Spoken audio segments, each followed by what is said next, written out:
Well, they blew up all the chickens in Bonanza last night. Now they burned down the jobs board too. Down at the showdown, they're getting ready for a fight.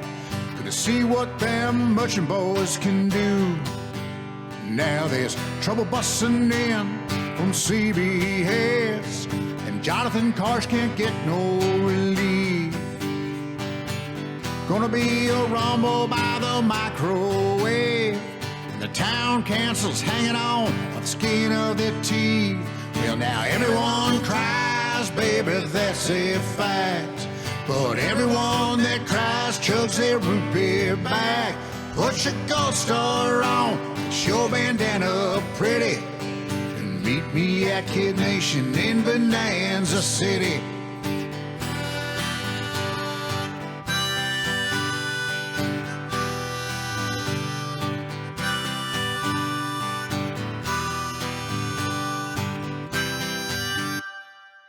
Hi, my name is Morgan. I am 25. I am currently living in Los Angeles, waiting until we can yet again perform in Hamilton across the street. So I'm very excited about that. Whoa, wait, you're in Hamilton? At the Pentation?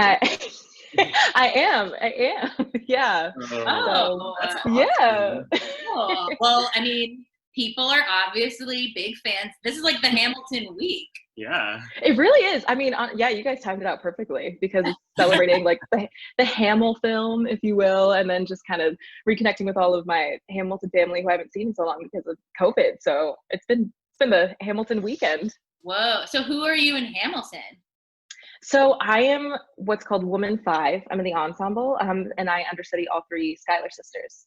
Oh. So yeah. I was gonna make like an inappropriate COVID joke right there, but I'm gonna ignore that. I'm gonna skip that. Knock my brain. I need to communicate with humans again outside of.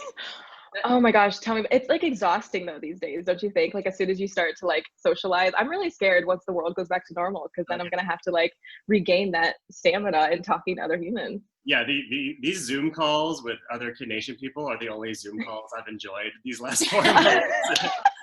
Oh my God, I'm so honored. I feel like I've been on a lot of Zoom calls myself, so I feel that. Awesome. Well, thank you so much for joining us. We wanted to jump right into a question we had about the religion episode. Okay. Because you played such a big role in it. You really like took control of what seemed like kind of like a tense situation, at least the way it was portrayed. I was wondering if you could kind of go back, 15 years or whatever, and give us some insight on what exactly was going down and what led you to really take charge of this situation with this non-denominational service you led. Well, I will say I definitely remember, I think it might have been that same morning where they brought out all like the religious texts and they like wanted us to like read each other's like books of religion and get to know each other's like faith practices and different things like that.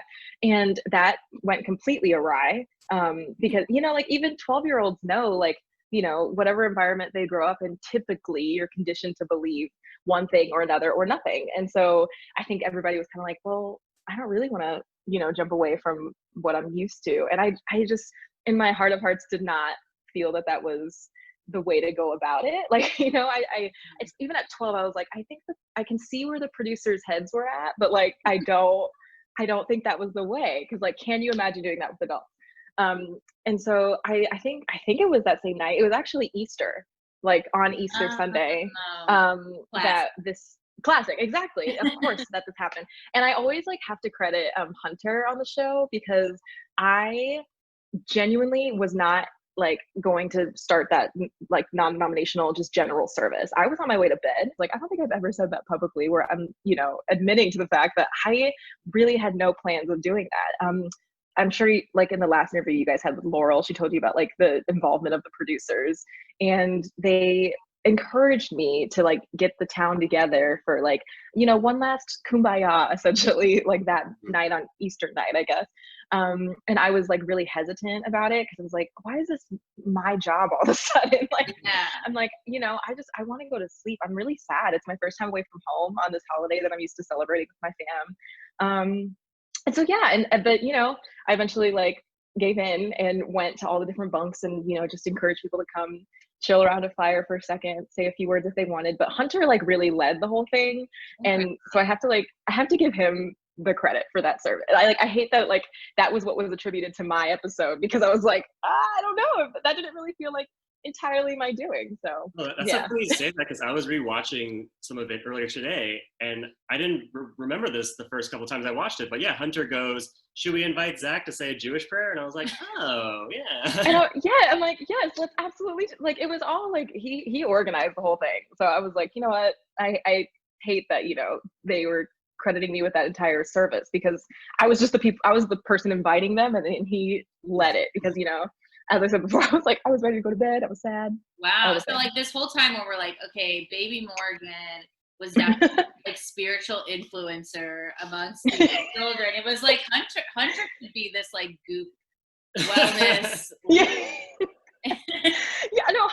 And like we were so close too. We're still pretty close. But we were really close on the show.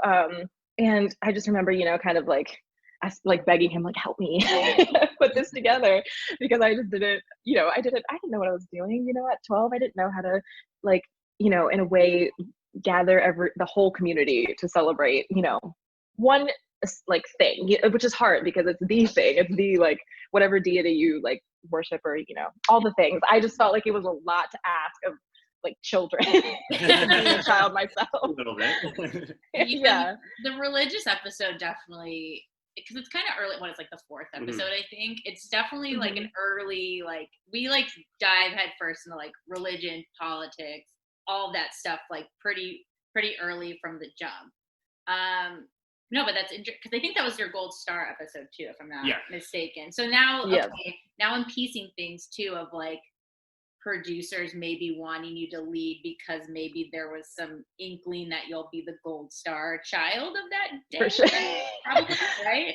For sure. I mean, I was told like on the third episode is when I was actually supposed to be awarded the star, but then like it got like they ended up, reconfiguring their options, and they went with Mallory. And then I think the next episode is when the producers started to be like, let's like get a lot of footage of Morgan so we have enough for her episode. So yeah, reality TV for you. Yeah. At least Hunter did get his own gold star later on, so there wasn't. I know. Hunter was really laying it all out there every episode, and it was just like, not your time, dude. And then finally, I know, and he was one of the few kids I feel like that consistently worked before he won the star and after he won the star. Like he was just like a good human, Well, he had that hardworking dad that we later met. Oh yeah. No, I'm just playing. When he made that joke about the rent, we're and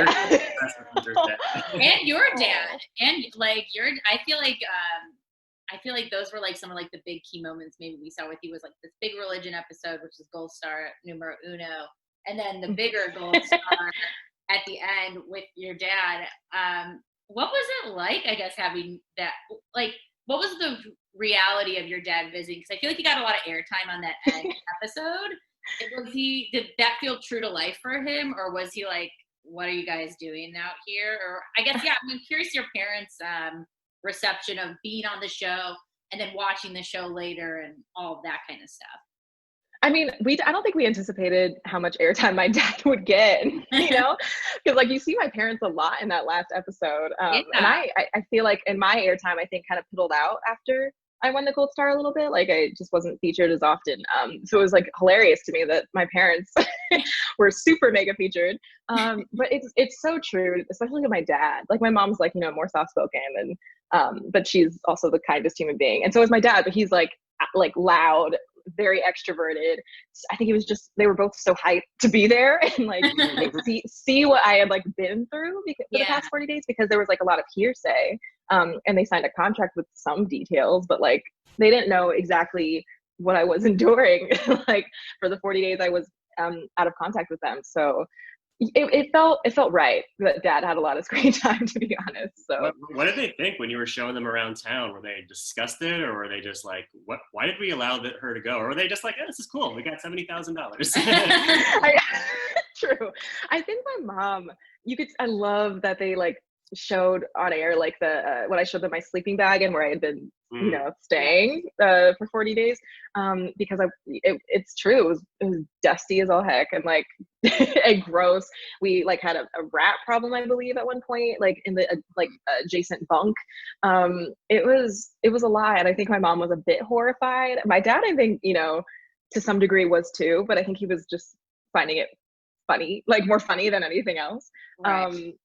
Yeah, I vividly remember showing them around Bonanza because I was so excited Yeah. that we didn't know for sure if our parents, you know, would show up to like where we were filming. But I was so glad that I could share that with them, because I'm like, I can't describe to you like what we've been through unless you see some of it. And even then, you know, it's indescribable.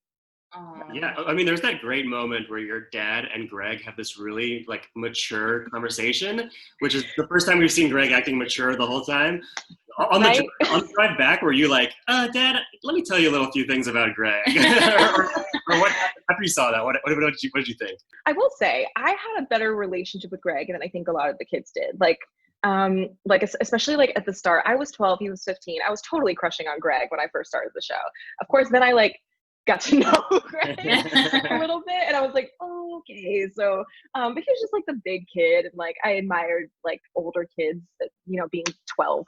But then, so then I like, you know, I think I was more interested in fostering a friendship with him than anything else, which we totally did. So a lot of what he said was not untrue to my dad.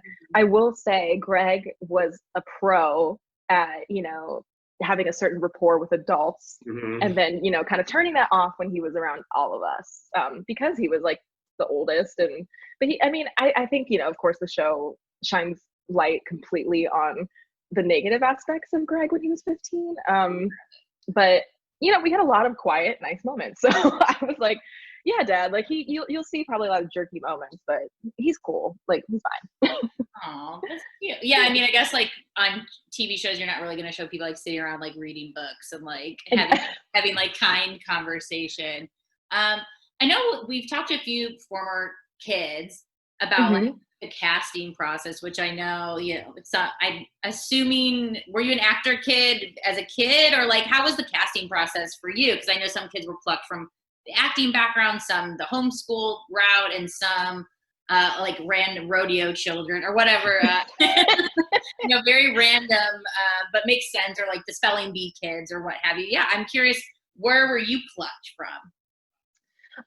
You know, I really don't know. I think it was my theater background, because I worked professionally in theater when I was little. I, you know, did a few like dinner theaters around my local like Indianapolis, Indiana like area.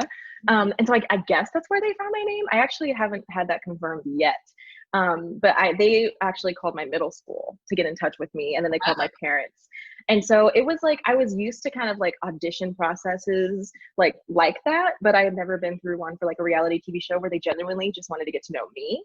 So I feel like, you know, I kind of went into it thinking like, oh, like great, I've like auditioned for TV film and, you know, like for the stage, and so like I guess I'll know what I'm doing. So then when they were asking me to like be me, you know, that was kind of a first. So my acting background didn't really help with the whole audition process. Well, that's it. So they specifically called your school for you, like very like headhunted for the role, if you will. Yeah. That's interesting. It's nice to know that schools are just giving away information to TV shows. Right?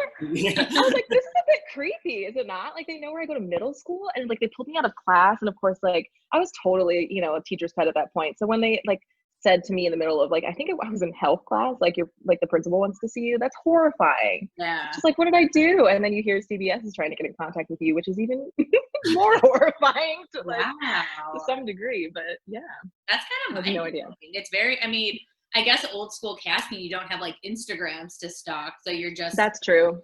You're sitting at the school play, like being like, who's that kid? They got something. I still don't know. I think I'm Facebook friends with a couple of the producers still, and I like have yet to reach out to them and be like, how did you find me? Because I remember I asked one of the producers a year later, and she refused to tell me. So wow, secrets, like, all right, but I was just glad to be there. Yeah. After Kid Nation was done and you went back to your middle school, what was the response like? Did you have a bad time, or was it good? It was actually really good. Like I actually only interacted with like 30 kids in my middle school because I was in like I totally disagree with this naming of the program, but like the gifted and talented program. I don't know if you guys had, or like high ability or whatever it is. I was highly, so like I highly disagree with their summation of me. I think yes. And I was in the norm core idiot kids, and we were like, you know what? No. Kids are that gifted, really? No, I'm just kidding. It just, but it sets kids up for failure. I don't know. Misnomers. I hate that. But anyways, we had the same thing in our school. I went to a Catholic school, so that's like they can do whatever they want pretty much because it's private. And they had people in like one program that was called like Accelerated, and one that was called like Resource, which was like you just needed what? And that might be people with like dyslexia. Like it was so far ranging, but when you tell someone you're accelerated or you're a resource, and then these middle kids, we're not even going to label you, you're just kind of in like the middle flow. It does set up kids for this preconceived notion, right? Of like, well, I'm this, so I'm going to perform like this. Like it doesn't. Absolutely. But that's a whole other podcast topic of education. And, I mean, I was put in highly gifted classes based on a couple tests I did in first grade, which is maybe the worst way you can classify children other than, let's say, making them do showdowns and True. Honestly, wouldn't the world be run so differently if we were all like, if we're going off of the system of showdowns versus, you know, a few tests that put you in a gifted program? You really need to know your presidents in order to be in the yeah. Or what came first, the phonograph or the vinyl record, you know? Oh my God, guys, like I struggled. I going into those showdowns, man, like I had little to no knowledge about presidents, truth be told. And same goes for the order of like technological like advances. Like I just really, I'm like, thank God I'm not in charge of the showdown. With physical media recording, like what are we doing? Yeah. But I agreed. Another total other podcast, but I could go on with that.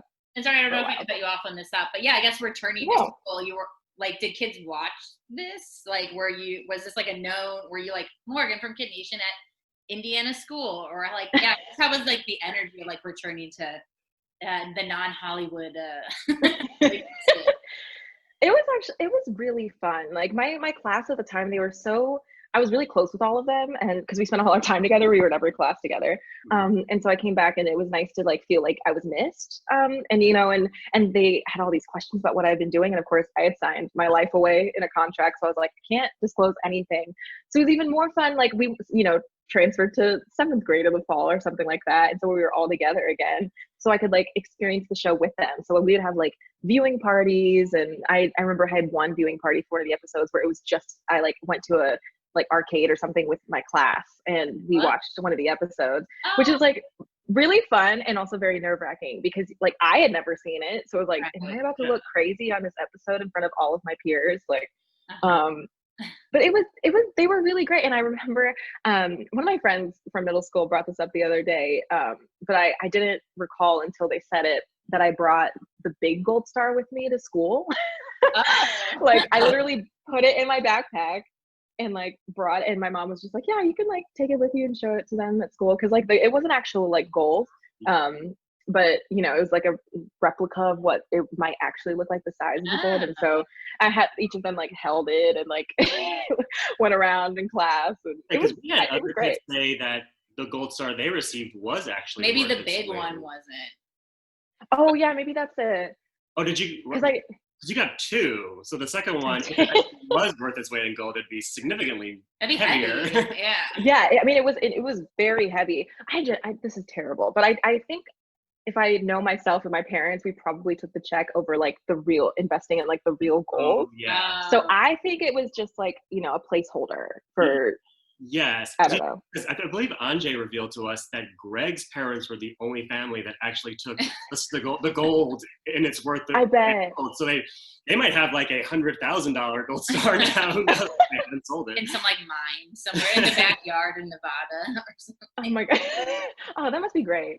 That would be great for him. I hope he's doing well. I've not spoken to him since the show. So. He seems to be the mystery.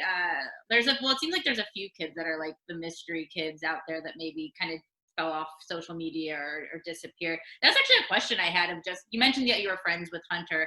I'm curious like who you formed really close bonds with on the show, and then who have you fallen out of contact with who you would just love to have like one like coffee, like just like what have you been up to? Like where have you? What was college like? Where did you? Are you married? Like I'm curious who you'd want to pick brains, and also who were you besties with as well? Yeah. Oh, that's such a good question. I mean, on the show, Laurel and I were so close, so close. That green team. I mean, you can't break that bond. Right? Like, I mean, like I was close with all our girls, like our bunk, which is like crazy to think about, you know, a bunch of essentially 12-year-olds like stuck in one bunk for 40 days together. We didn't kill each other. We actually really liked each other. Like that was a really special experience. So I was really close with, you know, Kennedy, Savannah, Sophia, and Laurel. And I loved the boys in our district. I loved them. I thought like Eric was so cool and could play the piano like nobody's business, and I'm sure still can on top of many other instruments. And what a piano man. I mean, we saw those flexes. Yeah, right. Yeah. Oh my god! And that was just the beginning of it. Like he was like so many of those kids were ridiculously multi-talented and probably still are. Great. Let me think. I would voice. Yeah. Yes. Let me think. I think I had like a generally like good rapport with like all of the kids. To be honest, like I tried to get to know all of them because we had a lot of time. Some days we literally like just were counting the specks of dirt on the ground. We just didn't like have anything to do. So I think that's when I would take opportunities to like try and chat with like the younger kids, even though they were just so independent already. They're like, we're a bit standoffish. So I was like, okay, cool. Like you got your thing. You're good. Yeah. I was close with DK because I think we both found each other on that like actor level too. I'm trying to think of people outside of my own district. I think I like found like Kin and Mallory and Olivia, especially since we're all from Indiana. So I was like, oh, it's my people. Like they we could talk about our home state. Yeah, Hoosier, exactly. So I remember like talking to them a lot. I'm trying to think through the other girls. I kind of generally got to know everybody. I know Jared and I got rather close to during the show. Like it's close enough for him to be like, want to come to my bar mitzvah? And like 3 of us ended up going to bar mitzvah like 2 years after the show aired, which was so fun. Like it was just so amazing. Did he have a bar mitzvah theme, and do you remember it if so? Absolutely. It was cinema themed. So it was like all these like classic movies. Love it. Like it was really awesome. Like it was just so cool. And like Guylan, Hunter, and myself were there. Oh my God. Whoa. Okay. So, I'm just seeing imagery. I mean, Jared is one of those mystery kids that, you know, he's kind of hard to get a hold of. But I do know on Facebook, Guylan lists him as his brother. So they still have some. Oh, cute. That's amazing. I'm not surprised at all by that. They were really close. Oh my God, what I would give to hear Jared's Haftorah. I mean, oh my gosh. I had never been to a bar mitzvah before. So like I had not experienced any of that. And so to hear for Jared to be my first was excellent. Like he was so wonderful. I mean, I wish that was my first bar mitzvah. Like now, like have you ever been to a bar mitzvah? I know.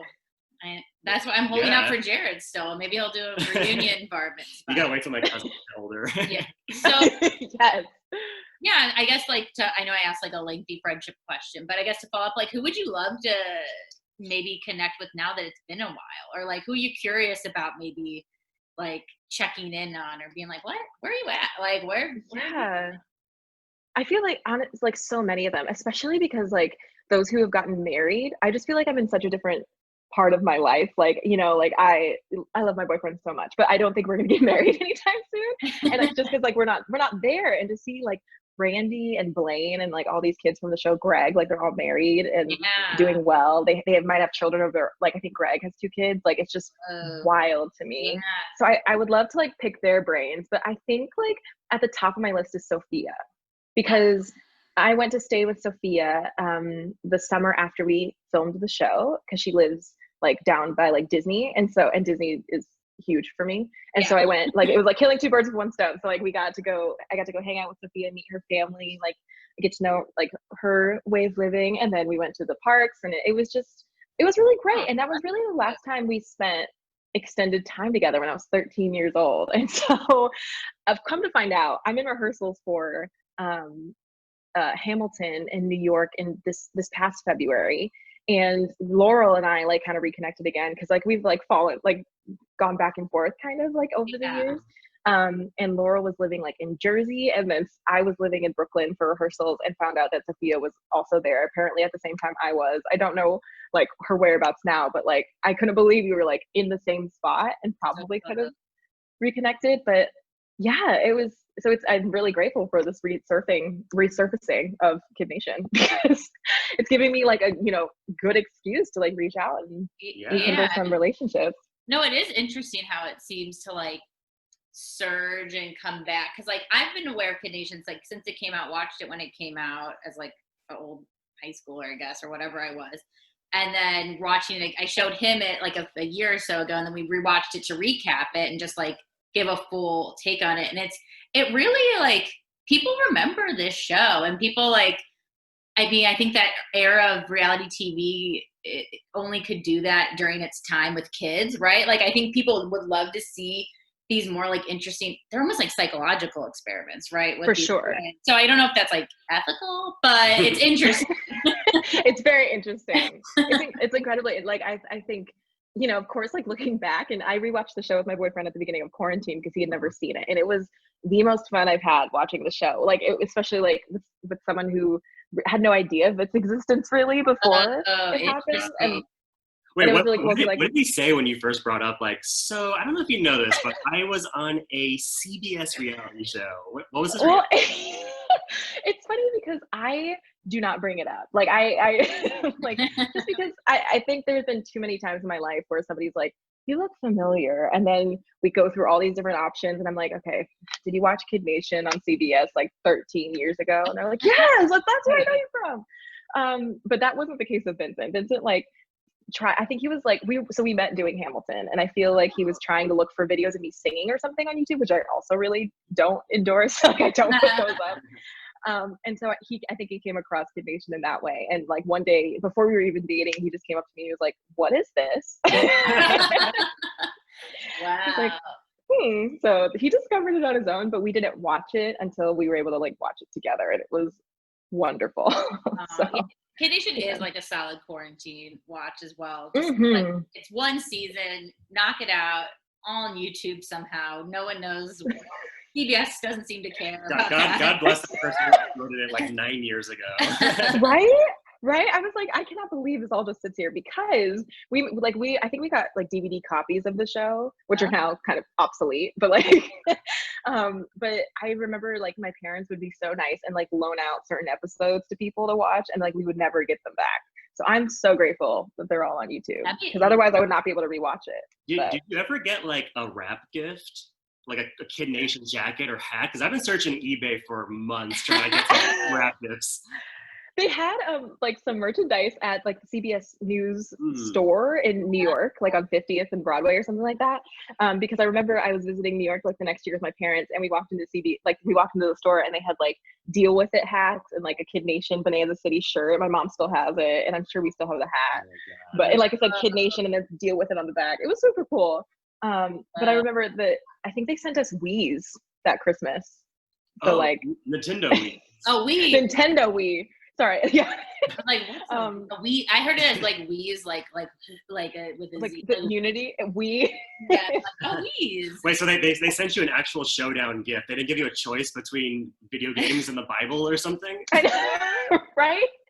I think we joked about that even, but we weren't expecting, I don't think, to receive anything from the network or from the show. So it was like a really amazing surprise to get from them. But so, yeah. You know, did you perform in the talent show, or was that aired? I don't remember you performing. I did perform in the talent show. They actually had like little baby like deleted scenes on the website that you could watch, like that weren't actually a part of the episode.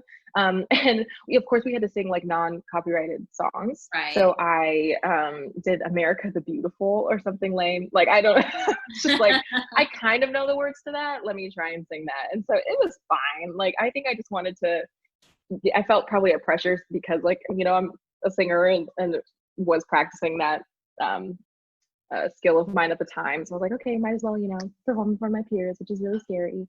Okay, maybe, because I was just thinking, I'm like, I don't remember you having a performance, but you're obviously so talented. So like, I'm like, why didn't we see this? Because I know Laurel had that like you know, Yeah. man that was like, I don't want to perform. Then GK's like, let it out, girl. And then that all went down.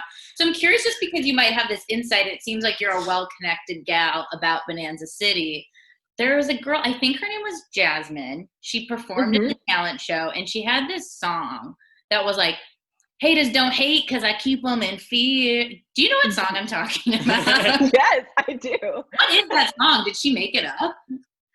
I think, if I'm remembering correctly, her brother wrote it. He was like, I think he remained like one of her writers, because like she went on to like be a singer songwriter, like musician. Like she goes by like QT Jazz, like the letters QT and then Jazz. Wow. Okay. Yeah. We've been trying to get intel on that song, because we know people had to sing like, you know, Happy Birthday to You and Amazing Grace, like these free use songs. But then she had this original number, and we were like, what is this? But I feel like she was one of the kids we didn't really get to meet on the show. It was her only appearance, really, like speaking appearance on the whole show. But oh my, it made such an impact. We sing that all the time. That's awesome. I've never heard that before. That makes me so happy, because like, yeah, she killed it. I would love a Kid Nation soundtrack that's just you all singing royalty-free songs from the 1800s, and then you have like Eric's piano ballads, and then amazing 90s R&B. So it's just amazing. I love this idea. Let's do it. I love it. So is there anything, I guess, in terms of like, because you just recently watched the show, and I feel like the easy take on Kid Nation is like, look at these kids acting like brats and they're gonna die, and why would their parents let them do, like, it's looked at in this kind of like, how did this get made sort of way. I guess watching it back now as an adult versus maybe watching it when it was released when you were younger, like, is there any like, I guess, truth or things you would want people to know about Kid Nation? Because I think something we've heard from other kids was like, they never really felt in danger or this or that, or like they felt pretty accurately portrayed. So I'm just curious if you echo those feelings, or if you thought things were maybe different than experience it versus what you saw on TV, or just any general like recaps of like, this isn't maybe what you saw, or it was what you saw. For sure. Shoot, I wish I would have watched it even more recently now, because that's such a good question.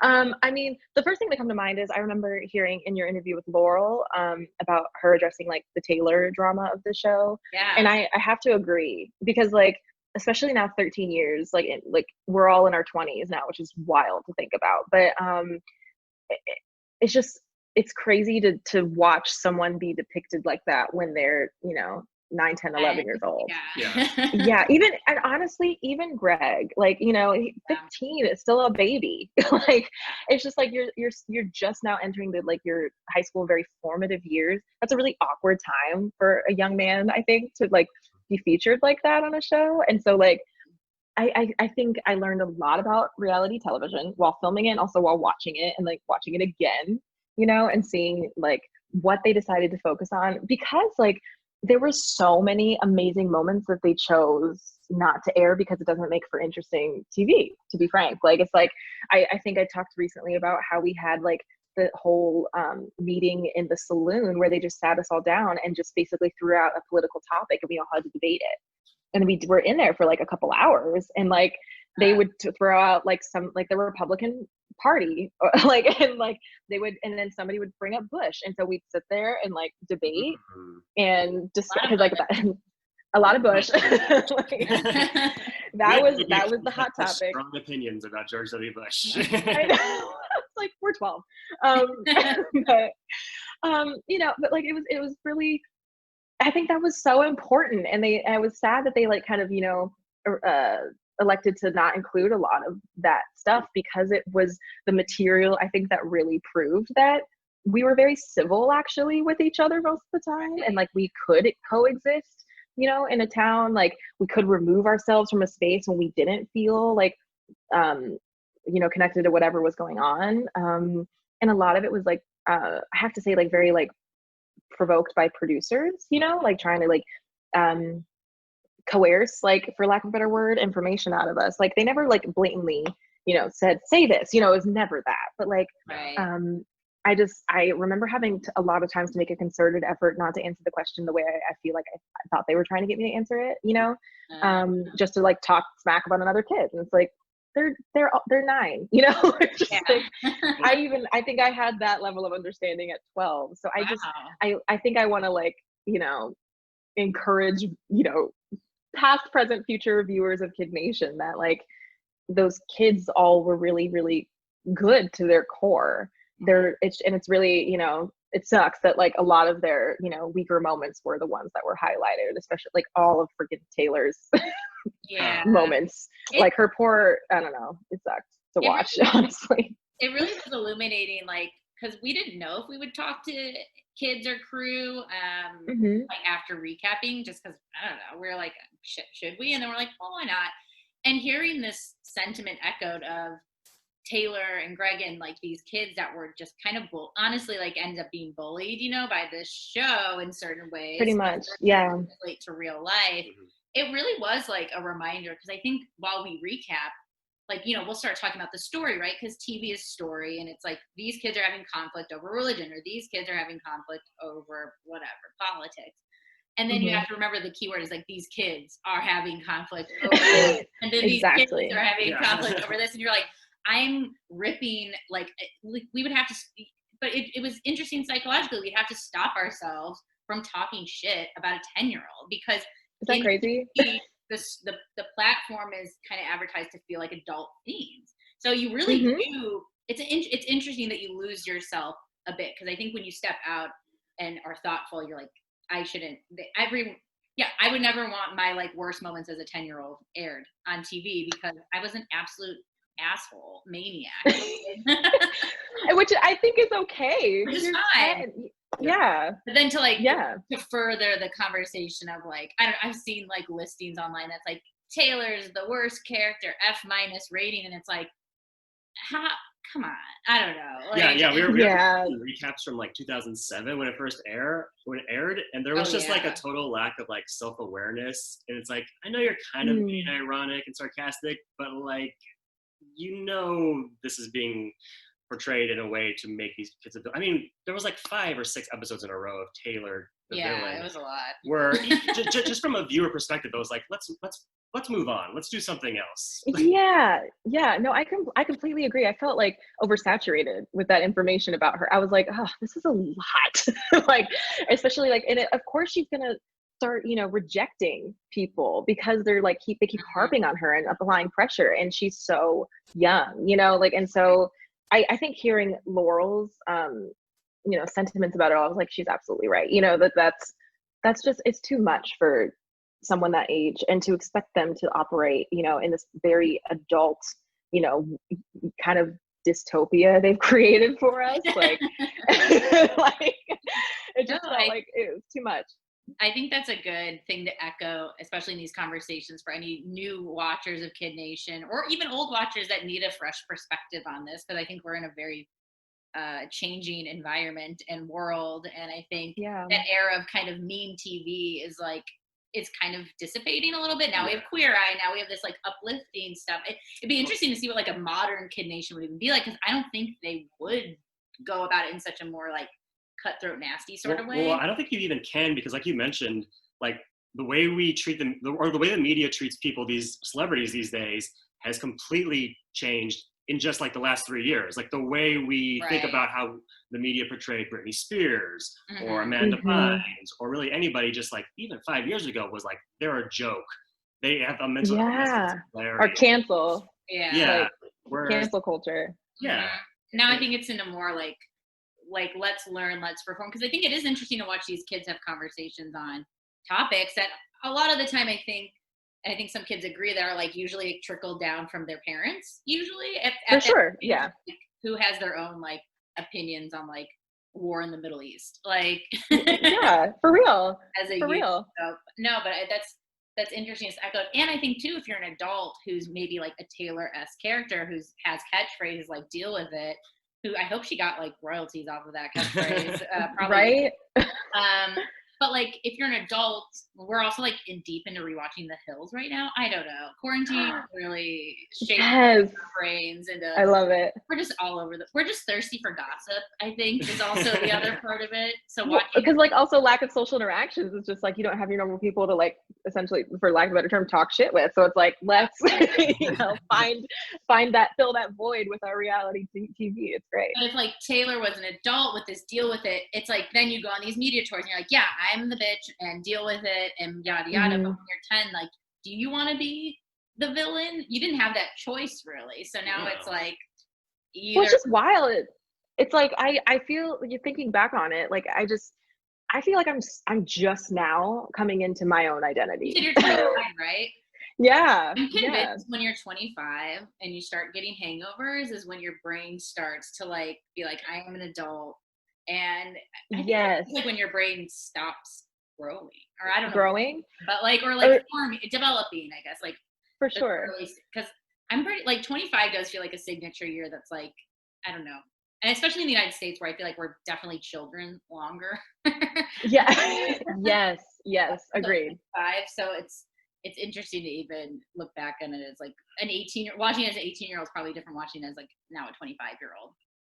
Yeah. I mean, I'm twice as old. It's just, wild to think about. I'm like, I'm a different human being. Yes. Like I think Kid Nation was so transformative for me in that it informed me of who I am really, and like the parts of me that I watched on the show that I still have maintained. And you're such a great kid on the show. Like you're just like you're a heartwarming kid on the show, I must say. Like it was very no drama, Morgan. Yeah. No drama. Green people. Also, I liked when there was I can't remember what it was, but it was I think Greg cursing or something, and you like were like the way you held it down was like really cool. Like I just remember like watching it like, oh, this feels like like you weren't taking any shit from him. Like and it didn't feel like, hey, can you you're like, you need to stop, there's 9-year-olds. Like yeah. I mean after a while, I think because we were also friends to a certain degree. I think I wasn't scared of him. Like he did make me nervous because like but I never felt like he was going to hurt me. Like I was like, your words hurt, which sucks. But like, you will not do anything to me, sir. And so I have to thank my mom though for my, general demeanor on the show and like trying to, work from a place of kindness, because the night before I left on that bus, she just looked at me and she's like, you know what, go have fun. I just need to ask you like to not embarrass or not say anything on camera that will embarrass yourself, our family, or God. And I was like, great. So like that eliminated everything that I probably could have said, that would put me in a very different light. And instead, every time I spoke on camera in like an interview, I think I just, was trying to come from a place of generosity of spirit and, like benefit of the doubt. And I think that really helped me work from that place now, just like a place of empathy and trying to, just give people a few chances to prove me wrong. So like Bonanza City HR department. Hey, I'll take it. I think that was that was a thought that occurred to me while watching the show. I'm like, I wonder how differently these kids would have been portrayed had their mom said the same thing to them. Like, and they follow that advice. That's a good mama message right there. Well, I'm sure so many moms, because reality TV, even in 2007, was still like really in its infancy. Like there wasn't even target or anything. I'm sure so many moms and dads didn't even think about that. Like, oh, this is going to be a fun little thing. It'll be on TV. The producers aren't going to make my kids look like villains. But your mom was very smart and astute to give you that warning.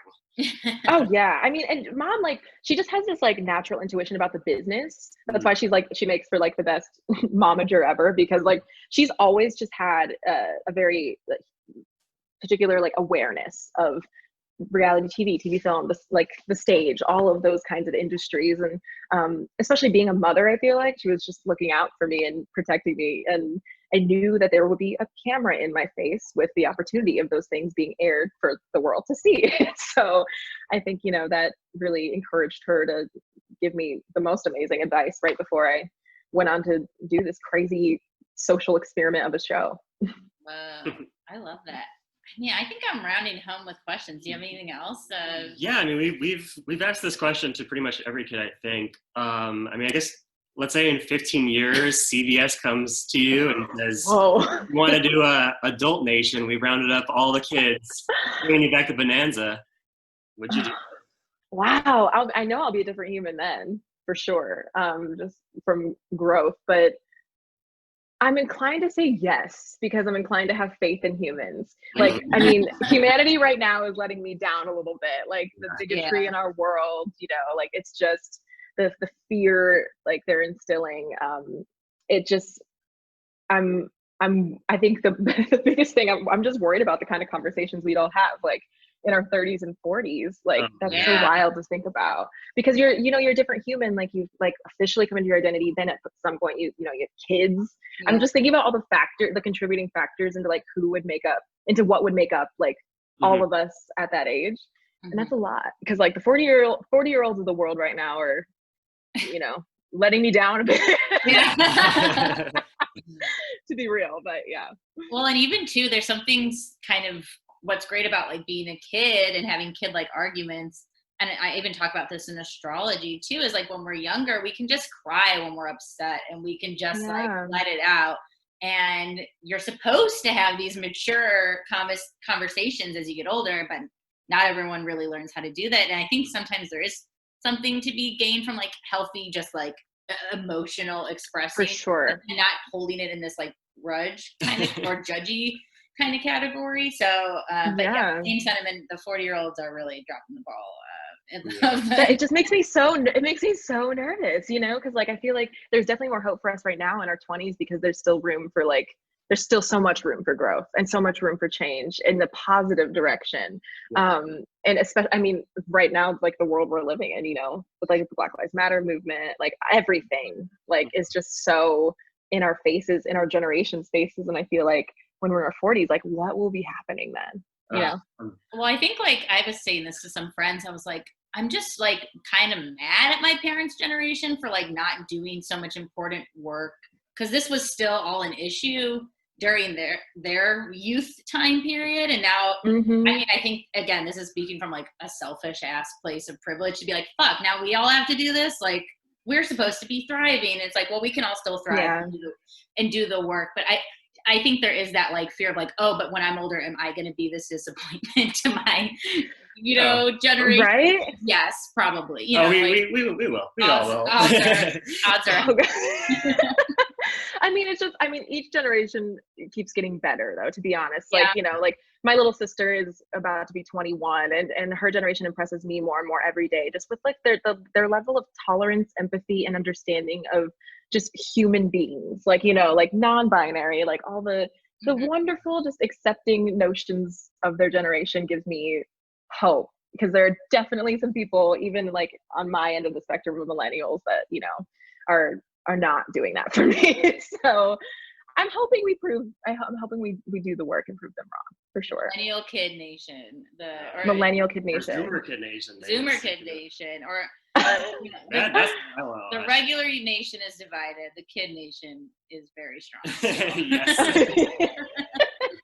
I think, I mean, they would kill it. They would absolutely kill Kid Nation. A lot of TikTok dancing, I would assume, in the new Kid Nation. And, you know, group dance activities, I would think. Don't you feel like TikTok? I feel like TikTok though is such a passing fad. I feel like it's gonna like come and go. Okay. I don't know. I know that might be controversial, but I don't know. I feel like I'm of the generation from Vine, back when Vine. Yes. And I loved Vine, and I like the idea of TikTok. I'm sure I'll become a big user of it unless the fad does go away. But there's something about the interface that I'm not in love with. Yeah, I think that's of it. I think what's missing from Vine that TikTok has is that TikTok is owned by the Chinese government and they've been data mining all of our faces. So I think that gives them an incentive to continue pumping money into that and data mining American children. Doing fun little dances. Well, when you put it like that, I mean. Yes, great. Facial recognition and all that. We're just the Canadians. Oh, wait, I have one last question. And then I'll let you go. For sure. The chicken killing. Were you pro, con, undecided, or where were you on that like chicken massacre stance?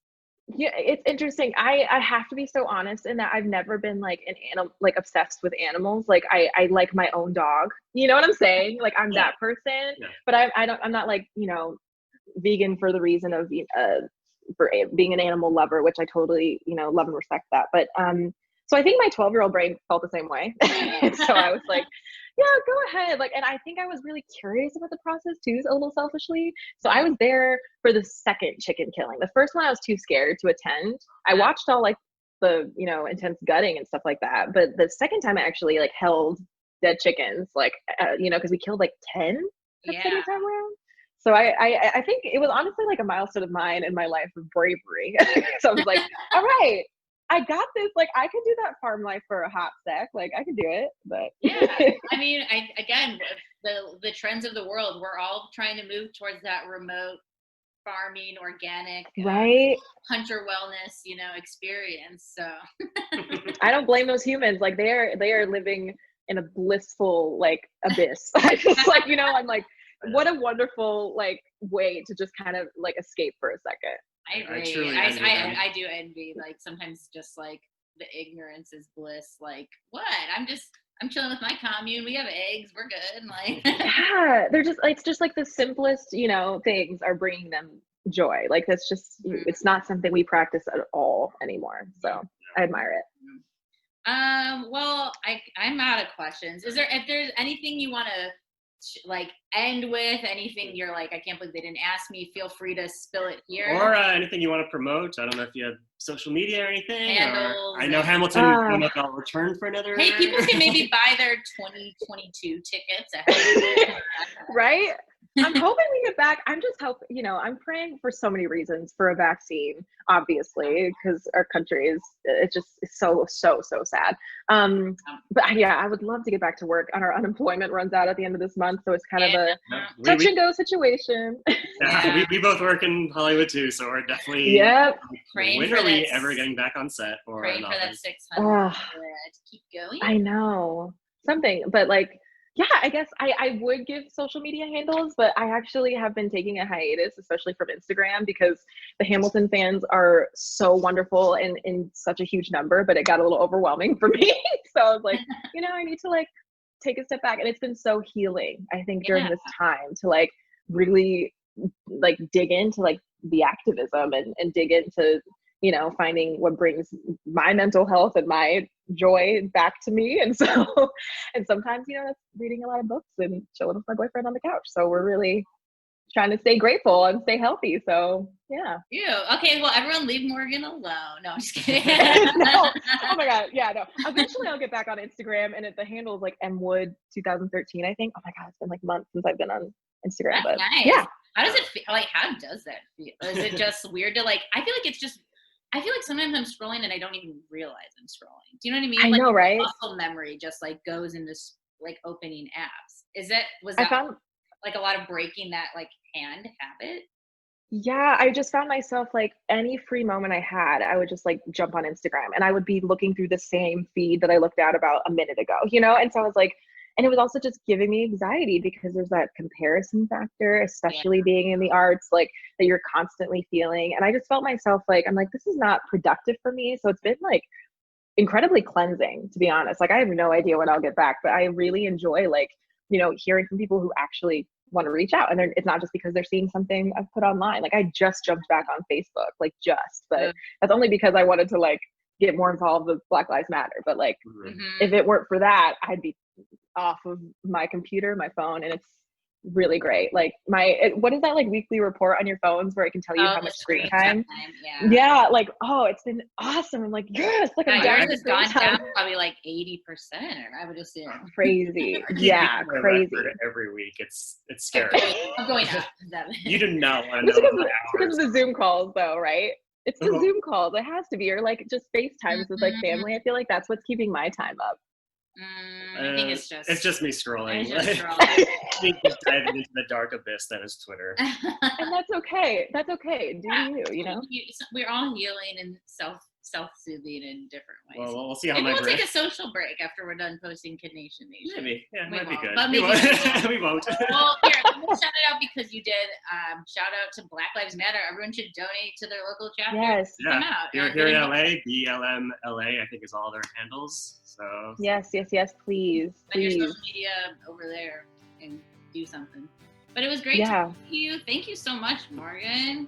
Thank you guys. This was like such an interesting conversation. We covered so many topics. I loved it so much. We're all over the place. So thank you so much. This was awesome. Thank you guys.